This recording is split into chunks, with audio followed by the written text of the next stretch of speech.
अवसर प्रभु ने हमारे जीवनों में दिया है, इसलिए मैं प्रभु को बहुत आयत से धन्यवाद करती हूँ। आज के दिन हमने जो भजन पढ़ा है, भजन 34, जब हम लोग इस जगह पर आए और हमने जब आराधना स्तुति करना चालू किया, उस समय जो बहन यहाँ पर लीड कर रही थी, उस बहन ने सबसे पहला आयत जो बोला वो यही आयत था। कितनों को याद है? आमेन, प्रेज द लॉर्ड, हालेलुया। तो तब मुझे ऐसे मन में आया कि निश्चय परमेश्वर इस वचन से हमसे बात करना चाहता है। आमेन, प्रेज द लॉर्ड, हालेलुया। आज हम लोग परमेश्वर यीशु मसीह के जो जन्मोत्सव पर हम लोग उसकी उपस्थिति में आए हैं, हालेलुया। खुशी और आनंद के साथ हम उसके सन्मुख में बने रहें। ये जो भजन हमने पढ़ा है, इस भजन के पृष्ठभूमि की ओर अगर हम देखें, उसके शीर्षक में बताया गया है कि यह भजन कब लिखा गया है ना? तो ये भजन कब लिखा गया है, उसके शीर्षक को अगर हम पढ़ें तो यहाँ पर क्या कहता है? यहाँ पे लिखा है ये दाऊद का भजन है। दाऊद का भजन है। और दाऊद ने इसको कब लिखा है? जब वह अबीमेलेक के सामने पागल सा बना और अबीमेलेक ने उसे निकाल दिया और वो चला गया। एक ऐसा परिस्थिति, दाऊद खुश नहीं था उस समय में। दाऊद की जिंदगी में सब कुछ अच्छा चल रहा है, इसीलिए दाऊद ने नहीं बोला कि मैं हर समय प्रभु का धन्यवाद करूंगा।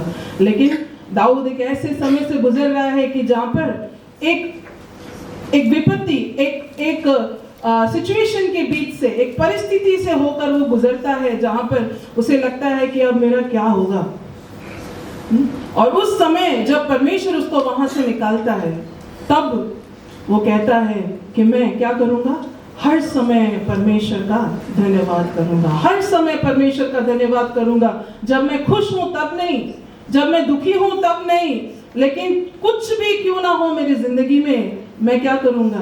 परमेश्वर का धन्यवाद करूंगा। आमीन। और क्या कहता है कि मेरी उसकी स्तुति निरंतर क्या होगा? मेरे मुख से होती रहेगी। आमीन, प्रेज द लॉर्ड, हालेलुया, आमीन, हालेलुया।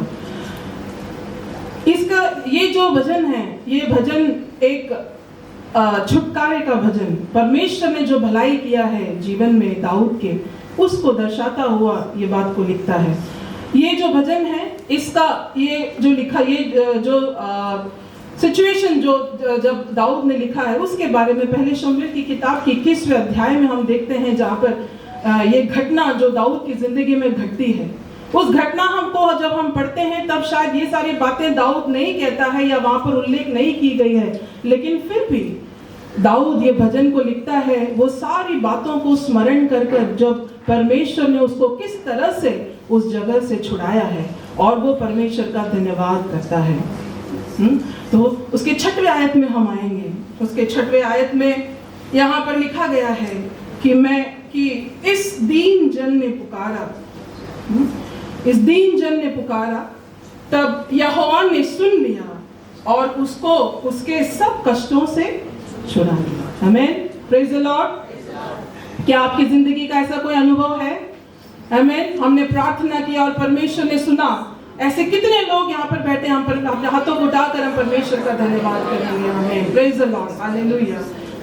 ये जो वचन हमने पढ़ा है, इस दीन जन ने पुकारा तब यहोवा ने सुन लिया और उसको उसके सारे कष्टों से छुड़ा लिया। इस वचन को जो है हम 3 भाग में बांट सकते हैं।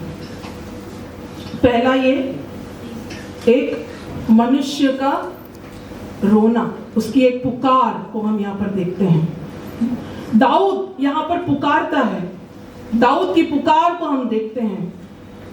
दाऊद क्या कहता है यहाँ पे, जब वो लिखता है इस भजन को, कहता है कि इस दीन जन ने क्या किया? पुकारा। ये भजन कब लिखा गया है? जब वो छुटकारा उसकी जिंदगी में आ गया है, वो वहां से निकल चुका है और उस समय वो भजन को लिखता है। लेकिन फिर भी वो क्या कहता है कि इस दीन जन ने पुकारा। अगर हम में से कोई वहां पे होता तो हम क्या कहते हैं? हम ऐसे कहते हैं दीन जन ने पुकारा? हम तो कहते हैं वो तो मैं था, है ना, वो तो मैं था कि मैं वहां से निकल गया, कि मेरे दिमाग में ऐसा एक बुद्धि आ गया कि मेरे को ऐसा लगा कि पागल बनने से शायद मैं बच निकलूंगा, और मैंने वो सिचुएशन को बहुत अच्छे से हैंडल कर लिया। और देखो आज मैं आपके सामने हूँ। मैं और आप अगर उस स्थिति में होते तो हम शायद ऐसा कहेंगे, लेकिन दाऊद ऐसा नहीं बोलता है। दाऊद क्या कहता है कि मैं तो दीन हूँ, है ना, मैं दीन हूँ। अपने आप को नम्र करता है वो प्रभु की हुजूरी में।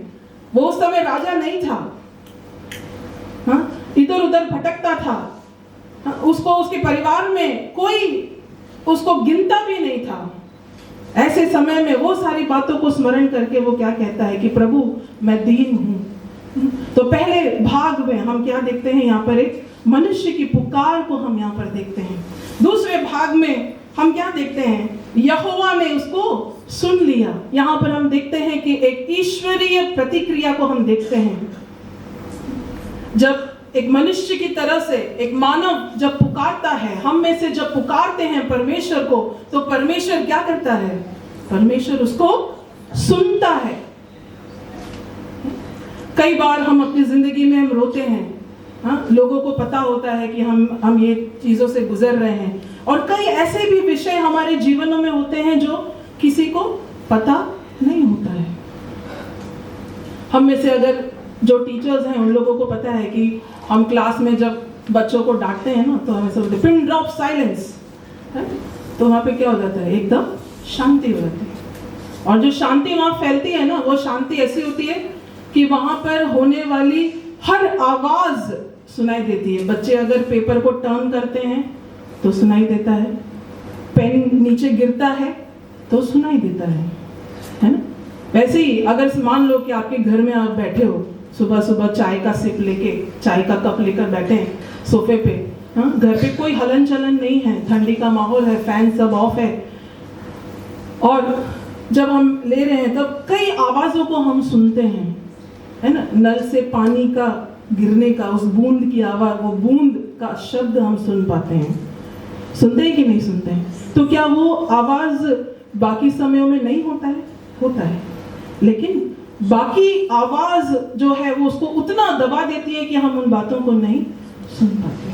तो उतना वैसा एक साइलेंस में, एक शांत अवस्था में निकले हुए आवाज को, ऐसे पुकार को सुनने वाला परमेश्वर है कौन सा? वो हमारा परमेश्वर। हमारा परमेश्वर वो जीवित परमेश्वर है। Hallelujah, praise the Lord, hallelujah. तो हमने क्या देखा कि मनुष्य की पुकार को हमने देखा। फिर हमने देखा कि जब मनुष्य पुकारता है तो वहां पर ईश्वरीय प्रतिक्रिया वो क्या करता है, वो उसको सुनता है, और क्या सुनकर छोड़ देता है। हमें सुनकर, हमारी पुकार को सुनकर ऐसे ही छोड़कर जाने वाला परमेश्वर हमारा परमेश्वर नहीं है। वो क्या करता है, वो उसके ऊपर कार्य करना चालू करता है ना। तीसरे भाग में क्या लिखा है यहाँ पर कि उसने उसको सब कष्टों से छुड़ा लिया है? उसको क्या किया? सब कष्टों से छुड़ा लिया। यहाँ पर दाऊद कहता है कि सब कष्टों से छुड़ा लिया। तो सब कष्टों से छुड़ा लिया का क्या मतलब हो गया कि अबीमेलेक के सामने वो जो पागल बनना पड़ा उसको, तो क्या वो राजा अबीमेलेक मर गया? नहीं मरा, वो अभी भी उधर ही राजा है कि नहीं? आमीन, प्रेज द लॉर्ड, हालेलुया। वो राजा वहां पर मरा नहीं है, वो तो अभी भी वहां राजा है। बात इतना सा ही हुआ है कि परमेश्वर ने उसको वहां से बच निकलने का रास्ता दे दिया है। तो एक बात हमें जो स्मरण करना है वो ये बात ये है कि परमेश्वर हमें बच निकलने का रास्ता देगा हमारी जिंदगी में। जब हम कहते हैं परमेश्वर हमें बचाता है, तो ऐसा नहीं है कि सब कुछ अच्छा हो जाता है, ऐसा नहीं है। सारे परेशानियों के मध्य में, सारे जो सिचुएशंस के बीच में, परिस्थितियों के मध्य में परमेश्वर हमें उसका हाथ पकड़कर चलना वो हमें सिखाता है। आमीन, प्रेज द लॉर्ड, हालेलुया, आमीन।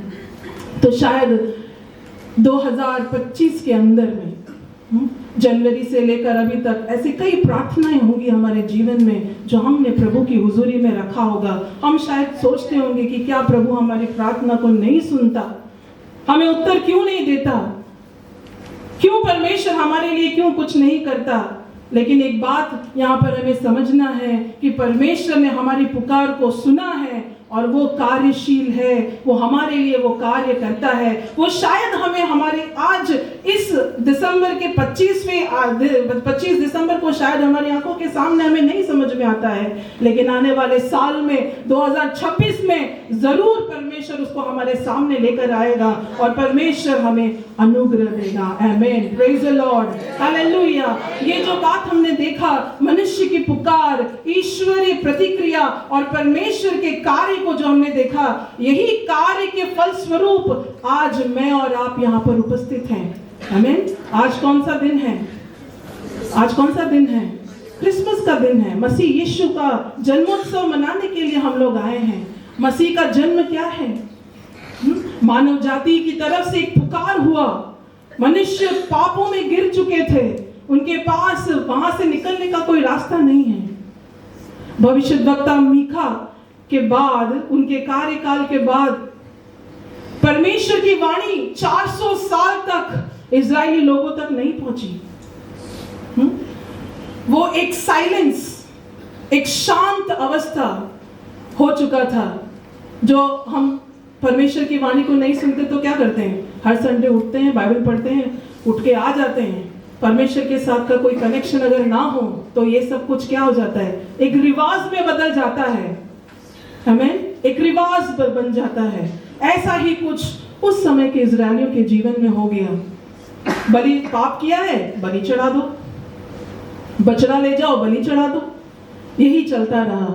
रोमी साम्राज्य की तरफ से उनको कई प्रकार का सतावा उनको सहना पड़ा और उनके दिल से एक मसीहा के लिए एक इंतजार, एक मसीहा का पुकार वहां पर देखने को मिलता है। और जब वो मसीहा का पुकार वहां पर देखते हैं, वहां से निकलता है, हम देखते हैं कि स्वर्ग का दरवाजा खुलता है। परमेश्वर कहते हैं कि मैं अपने बेटे को भेजता हूं और देखो चरनी में यीशु का जन्म हम वहां पर देखते हैं, जो एक जवाब के रूप में, जो परमेश्वर की तरफ से एक कार्य के रूप में, जो वहां पर इजरायली लोगों ने एक मानवता की जो पुकार थी पाप से छुट जाने की, उसको हम वहां पर देखते हैं। Praise the Lord, hallelujah. और मेरी यही प्रार्थना है आज के दिन, मैं यहाँ पर समाप्त करना चाहूंगी कि जिस तरह से मैंने कहा कि ये साल के अंदर अगर कोई भी हमारा प्रार्थना का विषय है जो परमेश्वर के लिए, परमेश्वर की हुजूरी में हमने रखा है, तो जरूर हम सभी के प्रार्थना को परमेश्वर आने वाले दिनों में सुनेगा।